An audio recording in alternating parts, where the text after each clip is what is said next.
Hi, I'm Mike Baird. If you're a gear lover like me, you're in the right place. Welcome to Mike's Drum Cubby.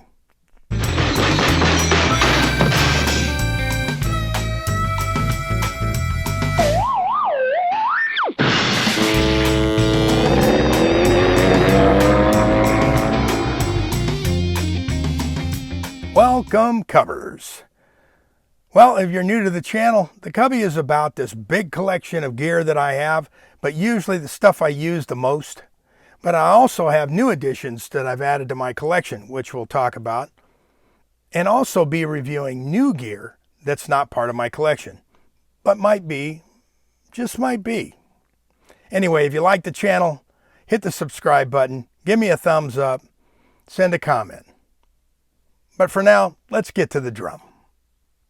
Okay, the DW Collector Brass. This is a drum I got early on when I signed with DW and never really looked back. This drum's awesome. It's a 5.5 by 14 and kind of reminds me of the old Ludwig brass drums from the 80s. Nice and warm, got a good bottom, even when tuned up. This one sounds a little more focused than the ones I think I had in the 80s, but those sounded great too. Haven't tried the new ones, so can't really comment on the new Ludwigs. The drum likes all tunings, low, mid, and high, and I have to get a 6.5 by 14 to complete my collection. I'm surprised I don't have one. Use this a bunch and still do when it's called for. So here's the collector badge, the throw off, and the butt end.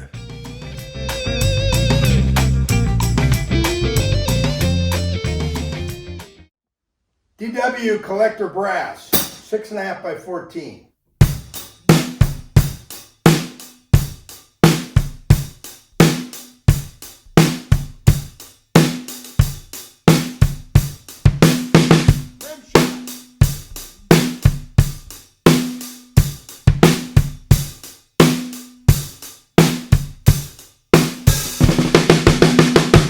Tuning's about here.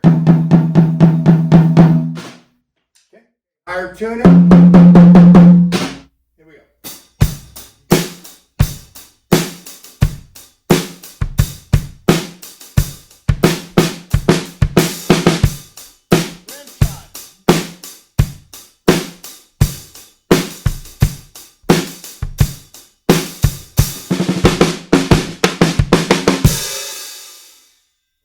DW Brass, Collector Brass high tuning. Here we go.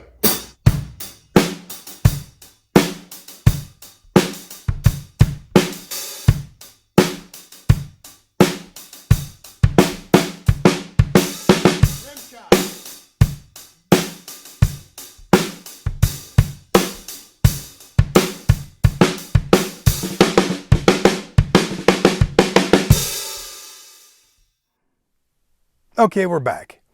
Before we get to the story, anybody want to guess the weight of this drum? 10 pounds, 5 ounces. Okay, the story. So back when I was coming up, like most musicians, you're doing whatever gig you can to make money. Bar mitzvahs, weddings, any kind of casual, whatever. Church gig, whatever you got going to make the dollars. Well, one of the guys I used to work with, musicians I used to work with, was a great talented keyboard player named Larry Farrell. Great arranger, great keyboard player, really, really awesome. Well, he got a gig being the MD, or musical director, for a group called the Friends of Distinction. And they had a hit a couple years prior called Grazing in the Grass. Grazing in the grass, it's a gas, baby, can you dig it? And it consisted on 2 male singers and 2 female singers, Floyd Butler, Harry Elston, and Danny McCormick, and Diane Steinberg. Well, as most things would have it, it's a low-ditch tour, but, we fly to the destination, and then this particular thing, they'd rent a van, put the equipment in the van, and then there'd be another car, another 2 cars, take the band and the friends. Well, in this particular trip, we were like in the Midwest or something. It was at nighttime.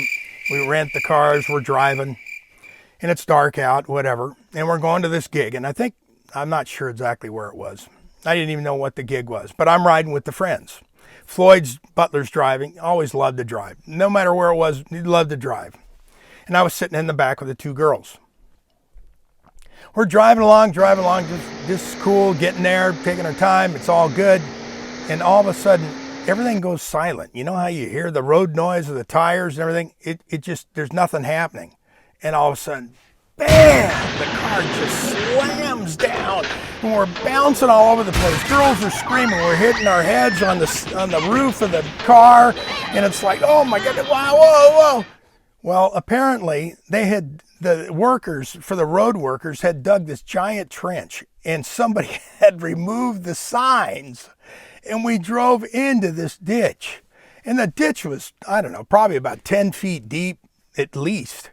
And luckily there were no equipment down there. There was no pipes or, stuff to get in. And there was a ramp, luckily, on the other side where the equipment was coming and digging the ditch. So we drove out of it. But oh my goodness. So anyway, we got out unscathed. So we're driving like, where is this gig? There's nothing around us. We're out in the middle of nowhere. And we start seeing this lights in the distance.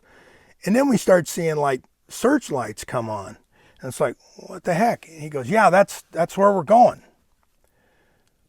So the closer we get, it's this massive place. It's like all lit up and it just looks amazing. Well, apparently it's the first condominium complex built, or one of the first. And it's this inauguration of this new place of condominium living. And so all the people that were in the construction, all the people involved, it's a big giant party. They got limousines and all that stuff. So we pull up and it's like, wow, this place is pretty amazing. And then they got this makeshift stage. They got a big riser. So I bring my gear in, and I'm setting my gear up. We done roadies, it's not that high ditch of a deal.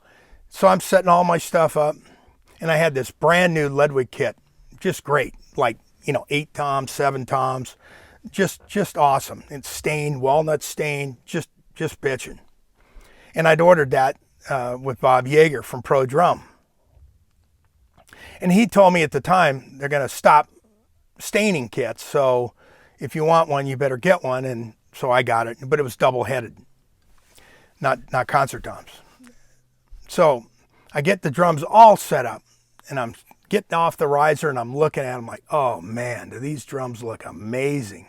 And all of a sudden, it felt like somebody drilled a hole in the bottom of my feet and drained every last bit of blood out of my system. I went ice cold. I forgot my stick bag. Yep. So now I'm freaking. Well, I guess I'll have to play the gig with my hands, I guess. I mean, whatever. And I go, hey, is there a music store? I asked this guy. He goes, no, there's nothing around here, dude. And it's 8 o'clock at night. No, nothing's open. So people start making phone calls. No, can't find anything. We can't find anything. And it's like, well, I guess I'll just have to play with my hands. And the maintenance guy, one of the maintenance guys, comes up to me and he goes, will this work? And he hands me the dowel. It's the dowel of a wooden hanger. And he goes, will that work? And I said, well, yeah, I guess if you tape a couple of them together, I mean, at least it's something. And, they're cheesy. They break easy. So he sends his guys out. Apparently, every unit has these wooden hangers in them. So they're going around opening up all these places, pilfering all the wooden hangers out of these things. And they're breaking them apart. And they're duct taping 2 of these things together. So we start the show. I got a guy on the stage that's like right next to me. And there's 4 guys behind me wrapping up stuff, whatever, got a pile of hangers behind them, and they're just wrapping these dowels together. And of course I'd get like maybe 7, maybe 8 bars, and it would break, and then the guy would hand me another one, and I'd just keep going. And that was happening. And it was the wildest thing to look back behind me. And these guys are like wrapping these things as fast as they can. Anyway, I got out of a jam.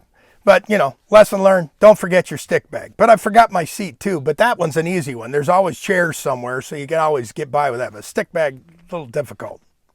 Anyway, I thought you'd enjoy that one. So to get back to this Ludwig kit, being the last one. So now we go fast forward, many years when I'm doing the Journey Tour. And we're in Hawaii, of all places. I run into Bill Ludwig Jr.